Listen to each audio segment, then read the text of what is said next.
ನಮಸ್ಕಾರ ಎಲ್ರಿಗೂ. ಇವತ್ತು ತಾಯಂದಿರ ದಿನದ ವಿಶೇಷ.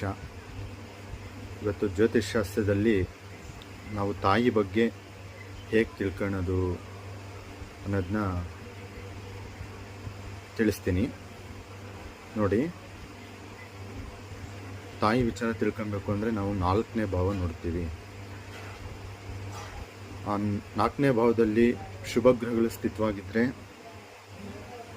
ತಾಯಿ ವಿಚಾರದಲ್ಲಿ ಎಲ್ಲ ಚೆನ್ನಾಗಿರುತ್ತೆ. ಬುಧ, ಗುರು, ಶುಕ್ರ, ಚಂದ್ರ ಈ ಸೌಮ್ಯ ಗ್ರಹಗಳು 4ನೇ ಭಾವದಲ್ಲಿ ಸ್ಥಿತವಾದರೆ ತಾಯಿ ಜೊತೆ ನಮ್ಮ ಸಂಬಂಧ ಚೆನ್ನಾಗಿರುತ್ತೆ. ಮತ್ತು 4ನೇ ಭಾವದ ಅಧಿಪತಿ ದುಸ್ಥಾನಗಳಲ್ಲಿ ಕೂತ್ಕೊಂಡ್ರೆ ತಾಯಿಯ ಆರೋಗ್ಯದಲ್ಲಿ ಏರುಪೇರಾಗುತ್ತೆ. ಮತ್ತು ನಾವು ಚಂದ್ರನನ್ನು ಮಾತೃಕಾರಕ ಅಂತ ತಾಂತೀವಿ. ಆ ಚಂದ್ರ ಎಲ್ಲಿ ಸ್ಥಿತನಾಗಿದ್ದಾನೆ ಅನ್ನೋದನ್ನ ನಾವು ವಿಶ್ಲೇಷಣೆ ಮಾಡಬೇಕಾಗುತ್ತೆ. ಚಂದ್ರ ಸಪೋಸ್ ರಾಹು ಜೊತೆ ಇಲ್ಲ ಕೇತು ಜೊತೆ ಇಲ್ಲ ಶನಿ ಜೊತೆ ಸಂಯೋಗವಾಗಿದ್ದರೆ ತಾಯಿ ನಮ್ಮ ಮತ್ತು ತಾಯಿ ಜೊತೆನ ಸಂಬಂಧ ಸ್ವಲ್ಪ ಡಿಸ್ಟರ್ಬ್ಡ್ ಆಗಿರುತ್ತೆ.